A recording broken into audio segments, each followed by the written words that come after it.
Hello दोस्तों, तो आज के सेशन में आपको अपवाह तंत्र देखना है। इसमें क्या क्या देखना है, तो अपवाह तंत्र जो भी नदियां हैं और कहाँ से निकले हैं, किस राज्य में हैं, कौन सी किसकी सहायक नदियां हैं, और वन लाइनर में जो भी बातें हैं वो सब देखा जाएगा। और यहाँ से प्रमुख नदियां जो है वो उसका उद्गम स्थल और किस अन्य नदी से और भी सागर से ये स्थल से संबंधित है, और सहायक नदियाँ, इस सब विषयों पर देखा जाएगा। यहाँ से देख लीजिए हम। और नदियों के किनारे स्थित प्रमुख नगर जो हैं, शहर, वो सब देखा जाएगा। तो आइए स्टार्ट करते हैं। चलिए, तो यहाँ से तो किसी नदी एवं उसकी सहायक नदियों द्वारा अपवाहित क्षेत्र को क्या कहेंगे? अपवाह तंत्र कहते हैं। अपवाह तंत्र किसे कहेंगे? यहाँ पर जैसा कि लिखा गया है, मार्कर थोड़ा सा मोटा कर लें। हाँ, ये लिखा गया है। तो अपवाह तंत्र इसी को बोलेंगे, मतलब किसी भी नदी का उसकी सहायक नदियों द्वारा जो अपवाहित क्षेत्र को क्या कहेंगे? अपवाह तंत्र कहेंगे। भारत की जो सबसे बड़ी तथा लंबी नदी है वो गंगा है, जिसकी लंबाई देखा जाए तो 25-25 किलोमीटर है। 25-25 किलोमीटर, ये ध्यान रखना। ब्रह्मपुत्र नदी किस प्रकार के अपवाह तंत्र का उदाहरण है? तो पूर्ववर्ती अपवाह तंत्र का उदाहरण है। जो मानस किसका सहायक नदी है? तो ब्रह्मपुत्र का। ब्रह्मपुत्र भारत की सबसे चौड़ी है, जिसको बांग्लादेश में जमुना के नाम से जाना जाता है। ये बातें आपको पता होनी चाहिए। ब्रह्मपुत्र नदी तिब्बत में किस नाम से जाना जाता है? सांगपो। उसके बाद भारत में ब्रह्मपुत्र। बांग्लादेश की बात करें तो बांग्लादेश में इसको जमुना के नाम से जाना जाता है। जमुना, ये ध्यान रखना। तिब्बत में सांगपो, भारत में ब्रह्मपुत्र, और जमुना के नाम से ये बांग्लादेश में जाना जाता है। तो ब्रह्मपुत्र जो नदी है ये तिब्बत, भारत और बांग्लादेश से होकर बहती है। तीनों का नाम भी बता दिए। तिब्बत में सांगपो, भारत में ब्रह्मपुत्र, बांग्लादेश में इसे बोलेंगे जमुना। गंगा नदी को पद्मा बोलते हैं। क्या बोलते हैं? पद्मा बोलते हैं। कहाँ? बांग्लादेश में। ये बातें आपको पता होनी चाहिए। भागीरथी का उद्गम स्थल क्या है? तो गोमुख, याद रखना। क्या मित्रों? गोमुख। चलिए, यहाँ से इसे कुछ साफ करके पुनः देखते हैं। चलिए, पुनः मारकर। तो लेह सिंधु नदी के किस तट पर अवस्थित है? तो दाएं तट पर ये लेह स्थित है। भारत की किन दो नदियों के उद्गम स्थल लगभग एक ही हैं? तो आपका जो ब्रह्मपुत्र है और सिंधु, इसको समझ लेते हैं। ब्रह्मपुत्र और सिंधु को, ये आपका मान चलो इंडिया का मैप है, ऐसे ही कुछ।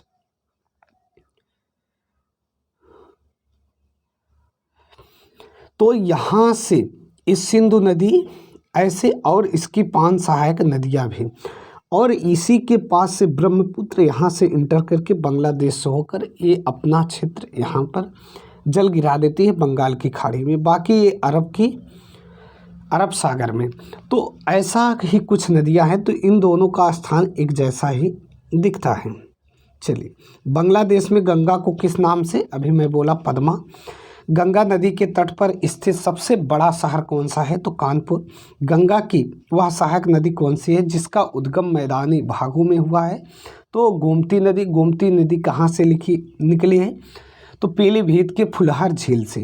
कहाँ से? फुलहर झील से ये गोमती नदी निकली है। इसी पर प्रमुख शहर जो है आपका लखनऊ और जौनपुर भी है, गोमती नदी पर ही है। तो यहाँ से जो वन लाइनर है उसे आप एक कॉपी में लिखते जाइए। चलिए, अब मैप के द्वारा देखते हैं। ये देखिए, आपका सिंधु नदी यहाँ है। इसकी 5 सहायक नदियाँ झेलम, चेनाब, रावी, सतलज। इसी पर सतलज पर ही भाखड़ा नांगल है। ठीक, यहाँ से देखेंगे तो ये आपका क्या है? गंगा नदी। ये गंगा नदी होते हुए ऐसे बांग्लादेश में इंटर करती है। यहाँ से देखिए ये सांगपो नदी है, जो कि यहाँ पर ये भी इंटर करती है। ताप्ती नदी ये है आपका, कृष्णा नदी इधर से ये ऐसे होते हुए पूरा यहाँ टच मत करना, इसे थोड़ा सा हटा दो, ठीक। एक कृष्णा नदी हो गया। यहाँ पर ये देखिए गोदावरी है, क्या है, गोदावरी है। दो दक्षिण भारत की क्या है, गंगा है, साउथ इंडिया, और इसे वृद्ध गंगा के नाम से भी जाना जाता है। यहाँ पर हीराकुंड बांध है और ये महानदी है, देखिए ये महानदी भी है। रिहंद, यहाँ पर सोन नदी है, बेतवा नदी है और माता टीला बांध इसी पर स्थित है। ये चंबल नदी है इधर से, यमुना इसकी सहायक नदी है, यहाँ आकर प्रयाग में मिले। बाकी एक कर्क रेखा है, कर्क रेखा पर यहाँ पर माही नदी है जो 2 बार इसे काटते हैं। यहाँ पर कावेरी नदी है और इसकी ये देखिए छोटा सा तुंगभद्रा नदी, यहाँ पर पेरी नदी। तो ये भारत की जो भी प्रमुख नदियाँ हैं यहाँ पर मैप में दिखाया गया है, आप ध्यान से देखिए और एक एक बात को समझिए। चलिए अब यहाँ से सिंधु, ब्रह्मपुत्र एवं सतलज नदियों का उद्गम स्थल जो है वो तिब्बत है। कहाँ है, तिब्बत है। केदारनाथ से रुद्रप्रयाग के मध्य कौन सी नदी प्रवाहित होती है, तो मंदाकिनी, ये याद रखना। मंदाकिनी नदी किस जल प्रवाह था मुख्य नदी से संबंधित है, तो अलकनंदा से संबंधित है। बद्रीनाथ का प्रसिद्ध मंदिर किस नदी तट पर स्थित है, तो अलकनंदा नदी तट पर स्थित है। यमुना नदी का उद्गम स्थल क्या है, तो बंदरपुर श्रेणी के यमुनोत्री हिमनद से। ये दामोदर नदी किस नदी को सबसे बड़ी सहायक नदी है, तो हुगली नदी की सबसे बड़ी सहायक नदी है।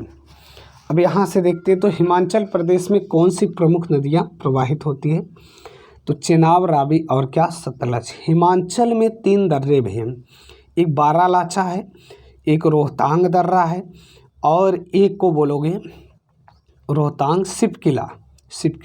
सिपकिला से सतलज नदी और रोहतांग से रावी नदी, चेनाब दर्रे से मतलब बारालाचे दर्रे से चेनाब नदी।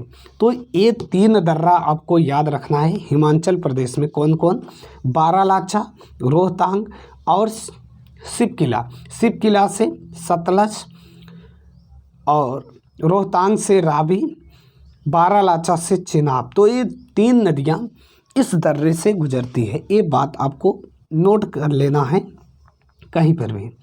चलिए अब यहाँ से देखते हैं तो सबसे अधिक मार्ग परिवर्तन करने वाली कौन सी नदी है, तो कोसी नदी है, ठीक। ये ध्यान रखना, बिहार का शोक है। दामोदर नदी छोटा नागपुर से पालमू ज़िले से निकलती है। दामोदर नदी को देख लेते हैं कहाँ है, ये आपका दामोदर नदी है। ये देखिए ये दामोदर नदी है। चलिए कहाँ पहुँच गए, ये तो पूर्व की ओर बहने वाली भारत की नदियों में से एक में निम्नावलन के कारण विध्वंस घाटी का निर्माण हुआ, वो कौन सा, दामोदर नदी। इसे रूर नदी की संज्ञा भी दी जाती है क्योंकि कोयले की प्राप्ति होती है। उत्तर प्रदेश एवं मध्य प्रदेश राज्यों में संयुक्त राजघाट नदी परियोजना किस नदी पर है, तो बेतवा नदी पर है। बेतवा नदी पर, माता टीला बांध, ठीक, बेतवा नदी पर, ये याद रखना। चलिए नेक्स्ट फेज पर चलते हैं। तो यहाँ से भारत को किस नदी पर विश्व का सबसे ऊंचा पुल बनाया गया है, तो चेनाब नदी है, ये सिंधु की सहायक नदी है। नर्मदा एवं ताप्ती नदियाँ समुद्र में गिरते समय किस संरचना का निर्माण करती हैं, तो ज्वारनमुख एस्चुरी का निर्माण करती हैं। बाकी जो आपका गंगा है सब डेल्टा बनाते हैं, ब्रह्मपुत्र जो भी हैं ये सब डेल्टा बनाते हैं। भ्रंश घाटी से प्रवाहित होने वाली 2 मुख्य नदियाँ तो नर्मदा और ताप्ती हैं। यदि बात किया जाए तो सबसे ऊपर नर्मदा, यहाँ से देख लेते हैं नर्मदा, उसके बाद ये देखिए नर्मदा, उसके नीचे ये ताप्ती है। तो ऊपर क्या है, विंध्याचल है, नीचे सतपुड़ा है और ये दक्षिण का पठार है। तो यहाँ से को गुजरती है कौन? 2 नदियाँ भारत की प्रमुख, जो अपना जल कहाँ गिराती है? अरब सागर में। अरब सागर में गिरने वाली तो ये हो गया, ठीक। ये देखिए नर्मदा विंध्याचल दक्षिण में सतपुड़ा के मध्य में होकर बहती है, जो अभी बात में बताया। सोन तथा नर्मदा का उद्गम स्थल क्या है? तो अमरकंटक है। नर्मदा नदी किस ओर प्रवाहित होती है? तो पश्चिम में नर्मदा भी और क्या? ताप्ती भी। लूनी नदी किस प्रकार के अपवाह का उदाहरण है? तो भूमि बद्धित या अंतर्वाही। अब लूनी नदी को समझ लेते हैं। तो लूनी नदी जो अरावली पर्वत श्रृंखला है, इसी के पास से गुजरते हुए कच्छ के रण में समाप्त होती है। और अरावली की जो प्रमुख चोटी है वो गुर शिखर है, जिसको 17-28 मीटर की ऊंचाई है। गुर शिखर है अरावली पर्वत श्रेणी। ये भारत की सबसे प्राचीन पर्वत श्रृंखला है, ये ध्यान रखना है। चलिए यहाँ से, तो बिहार में निर्मित जो त्रिवेणी नहर में किस नदी से पानी आता है? तो गंडक नदी से पानी आता है। कपिला किस नदी की सहायक नदी है? तो कावेरी की है। किसकी है? कावेरी की है। नदियों की लंबाई के आरोही क्रम गोदावरी, महानदी, नर्मदा एवं ताप्ती का सही अनुक्रम कौन सा है? तो इसमें गोदावरी सबसे यहाँ दक्षिण भारत की, उसके बाद नर्मदा, महानदी, उसके बाद ताप्ती। यहाँ पर इसकी जो भी है लंबाई भी दिया गया है। बाकी सबसे बड़ी वो आपका गंगा है, 25-25 किलोमीटर है, ठीक, ये ध्यान रखना है। दक्षिण भारत की सबसे लंबी गोदावरी है।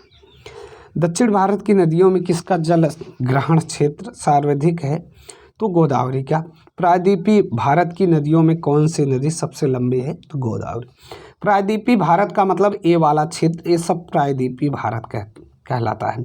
भारत का जो हिस्सा होता है ये नीचे वाला, जो जल के 3 हिस्सों से घिरा होता है, उसी को प्रायद्वीपीय भारत बोलेंगे। चलिए, हंगरी किस नदी की सहायक नदी है? तो तुंगभद्रा का, ये ध्यान रखना। श्रीरंगपट्टनम और शिवसमुद्रम, श्रीरंगम नामक द्वीपों का निर्माण कौन सी नदी करती है? तो कावेरी। कावेरी नदी का उद्गम स्थल क्या है? तो ब्रह्मागिरी पहाड़ियों से। कावेरी नदी किन किन राज्यों में? तो कर्नाटक, केरल, तमिलनाडु और पुदुचेरी राज्यों में होकर बहती है। तो यहाँ से जो भी पॉइंट था इसे लिख लेना। अब भारत की जो भी प्रमुख नदियाँ हैं उसके किनारे बसे शहर नहीं, उसका उद्गम स्थल देखेंगे और वो अपना जल कहाँ गिराते हैं, ठीक। तो सहायक नदी भी देखेंगे। तो सिंधु नदी ये तिब्बत के मानसरोवर कैलाश पर्वत से कराची के निकट अरब सागर में अपना जल गिराती है। इसकी जो भी सहायक नदियाँ हैं सतलज, ब्यास, रावी, चेनाब, झेलम, सिंधी, जास्कर और गरवंचू, श्योक, एक श्योक नदी है, एक श्योक है, ठीक, सिगार, गिलगित। तो ये इसकी प्रमुख नदियाँ हैं। सतलज नदी की तो ये मानसरोवर झील के निकट से, राकसताल झील से निकलकर कपूरथला के दक्षिण सिरे में, व्यास नदी के मिठान कोट के निकट सिंधु में मिल जाती है। तो सिप्ती, व्यास और क्या, वास्पा इसकी सहायक नदियाँ हैं। झेलम की बात करें तो कश्मीर के बेरीनाग झरने से, त्रिमु के निकट चेनाब नदी से, किसान गंगा, लिंदार और करवेश पूछ इसकी सहायक नदियां हैं। चेनाब नदी की बात करें तो लाहुल, बारालाचा दर्रे से विपरीत दिशा में, और ये चंदा और भागा 2 नदियों का मेल है। जैसे नील नदी भी वाइट और ब्लू से निर्मित होता है, वैसे भी त्रिमु के निकट झेलम में ये समाहित हो जाती, मिल जाती है। रावी, चंद्रा भागा इसकी सहायक नदियां हैं। रावी नदी की बात करें तो कांगड़ा जिले में हिमाचल प्रदेश से रोहतांग दर्रे से होकर सांग जिले की सीमा पर चेनाब नदी से, चेनाब इसकी सहायक नदी है। व्यास नदी तो रोहतांग दर्रे से ये भी, और हरके के पास सतलज नदी में ये मिल जाती है। पर्वतीय सेंज और तीर्थन इसकी सहायक नदी है। बाकी गंगा नदी की बात करें तो केदारनाथ की चोटी से उत्तर गोमुख नामक से तो यहाँ के निकट ये ब्रह्मपुत्र के साथ मिलकर बंगाल की खाड़ी में जा समाहित होते हैं। इसकी प्रमुख जो सहायक नदियाँ हैं अलकनंदा, भागीरथी, रामगंगा, यमुना, गोमती, घाघरा, गंडक, कोसी। यदि आपको गंगा तंत्र देखना है तो हमारे वीडियो इसमें पड़े हैं, प्ले लिस्ट से जाकर वहाँ से देख लें। यदि आप चैनल पर नए हो तो सब्सक्राइब ज़रूर कर लेना और शेयर करना न भूलना। यमुना नदी की तो बंदरपोष पश्चिम ढाल से स्थित यमुनोत्री हिमानी से प्रयागराज में गंगा में जाकर मिलती है। गिरी, असम, चंबल, बेतवा, केन और टोस नदी। गोमती तो उत्तर प्रदेश के पीलीभीत जनपद से फुलहर झील के पास गाजीपुर के निकट में जाकर गंगा में समाहित होती है, मिलती है। सही, जोमकई, वरना और गच्छई, चुआ ये इसकी प्रमुख सहायक नदियां हैं। घाघरा नदी की बात करें तो तिब्बत के मापचांजुंको हिम से निकलती है, छपरा के निकट गंगा में मिल जाती है। बाकी इसकी सहायक नदियां जो भी है। गंडक नदी तो ये तिब्बत नेपाल से धौलागिरी और इसकी सहायक नदी। कोसी नदी ये प्रवाह की 7 धाराओं से मुख्य धारा माउंट एवरेस्ट के पास से थान से चोटी से निकलती है। बाकी ये भी काढ़ा गोला के दक्षिण में गंगा से मिल जाती है। और संकोसी इसकी जो भी सहायक नदियां हैं यहाँ लिखा गया है।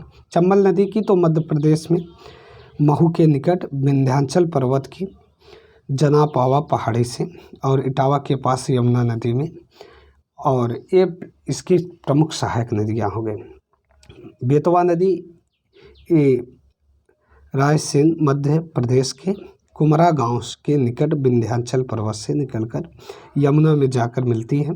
इसकी प्रमुख सहायक नदी। केन ये सतना जनपद मध्य प्रदेश से और चिल्ला बांदा में यमुना के अप्रमुख इसकी सहायक नदियां हैं।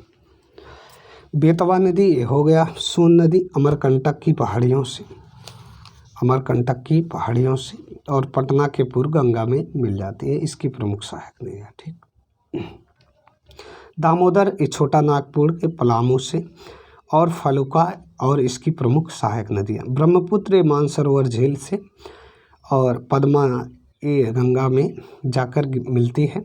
इसकी प्रमुख सहायक नदी इधर है। गोदावरी नदी ये नासिक महाराष्ट्र के पश्चिम से और यहाँ पर आंध्र प्रदेश के निकट बंगाल की खाड़ी में अपना जल गिरा देती है। कृष्णा नदी तो महाबलेश्वर के पास से विजयवाड़ा में अपने बंगाल की खाड़ी में अपना जल गिरा देती है। प्रमुख सहायक नदियाँ। कावेरी यहाँ से, ठीक। जो भी बातें हैं इस देख लेना। नर्मदा मध्य प्रदेश के अमरकंटक से। तो इसमें जो इम्पोर्टेंट है नर्मदा, ताप्ती, महानदी, कृष्णा, कावेरी, गोदावरी, ब्रह्मपुत्र, दामोदर, ठीक। ये सब महत्वपूर्ण नदियां हैं। ये सबको ध्यान देना, कहाँ से निकली हैं और अपना जल कहाँ गिराती हैं। 2-4 बार ध्यान से देखना, उसके बाद याद हो जाएगा। तो यहाँ सब इनकी सहायक नदियाँ भी हैं। चलिए अब यहाँ से देखते हैं भारत की कौन सी नदी कर्क रेखा को 2 बार, मैं पहले ही बोल दिया कि माही नदी है। अधिकांश लवणीय नदियाँ किस अपवाह तंत्र का अंग हैं? तो बंगाल की खाड़ी का। गंगा नदी पर निर्मित महात्मा गांधी श्वेत किस राज्य में? तो बिहार, पटना में। माही नदी मध्य प्रदेश से निकलकर खंबात की खाड़ी में अपना जल गिराती है। और विश्वासघाती नदी की संज्ञा किसे? हुगली नदी को दिया जाता है विश्वासघाती। संकोसी नदी किन 2 राज्यों के मध्य सीमा बनाती? तो असम और अरुणाचल प्रदेश के बीच। सतलज, व्यास, रावी, चेनाब, झेलम को किस नाम से जाना जाता है? तो पंचनद नाम से जाना जाता है। झेलम नदी का उद्गम स्थल तो कश्मीर के वेरीनाग झरने से।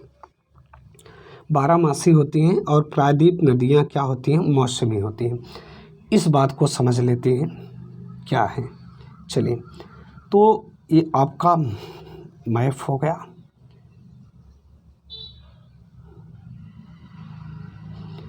इस साइड की जो भी नदियाँ रहेंगी ये क्या होंगी? मौसमी होगी। जो हिमालय से निकली हुई हैं ये सब नदियाँ क्या होती हैं? 12मासी होती हैं। तो ये बात को आपको पता होना चाहिए।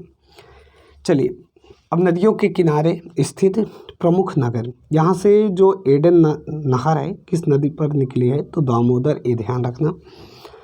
तो लेह सिंधु नदी, कानपुर गंगा, श्रावस्ती नगर तो ये राप्ती नदी पर, कोटा चंबल नदी पर, पटना गंगा पर, वाराणसी गंगा पर, गया फल्गु। जो जहाँ का हो भाई, जैसे मान के चलो प्रयाग से जो हो वो कमेंट ज़रूर करना, सूरत से जो हो वो भी करें, हैदराबाद से वो भी, नासिक से जो भी जहाँ से हो कमेंट ज़रूर करना कि हम यहाँ से।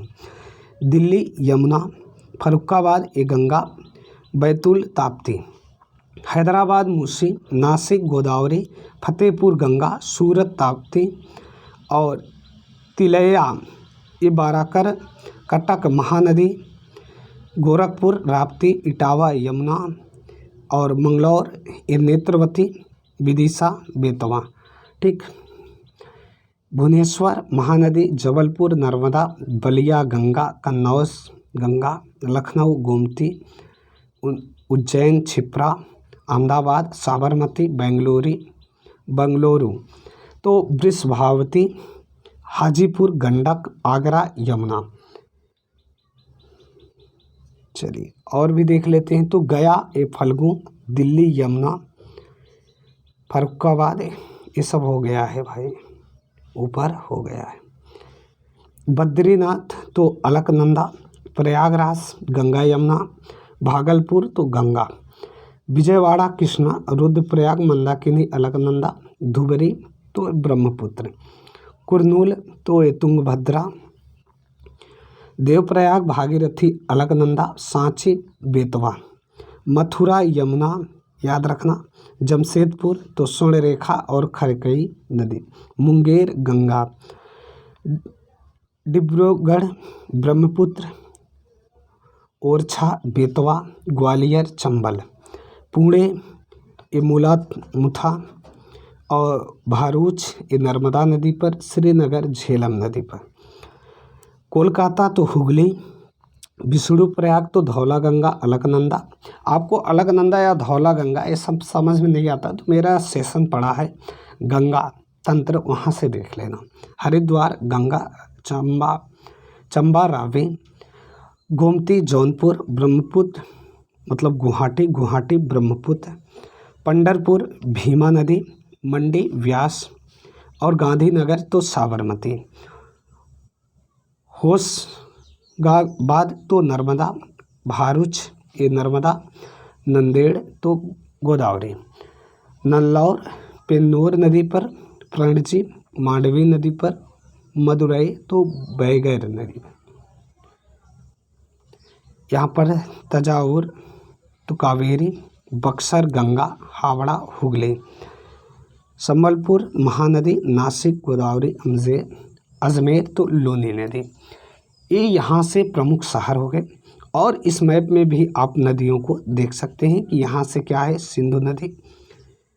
चलिए ये यहाँ पर सिंधु नदी, यहाँ पर ये जो इंटर करता है इसे ब्रह्मपुत्र, बाकी गंगा ऐसे, यमुना यहाँ से, ठीक, गोदावरी यहाँ हो जाएगा, कृष्णा कावेरी और इस साइड हो जाएगा नर्मदा, उसके बाद ताप्ती, यहाँ पर लूनी नदी और यहाँ पर माही, बाकी यहाँ पर चंबल नदी आपका, सोन केन और महानदी यहाँ पर, दामोदर नदी यहाँ पर, ठीक। तो सभी नदियों को देख लेना पुनः एक बार जिससे आपको दिक्कत ना हो। यहाँ पर देखिए सभी नदियों को दिखाया गया है और बाकी ये करके रेखा है, ये आपका करके रेखा है। तो सेशन कैसा लगा हो, जैसा भी लगा हो उसे कमेंट बॉक्स में करिए, उसके बाद शेयर ज़रूर करना।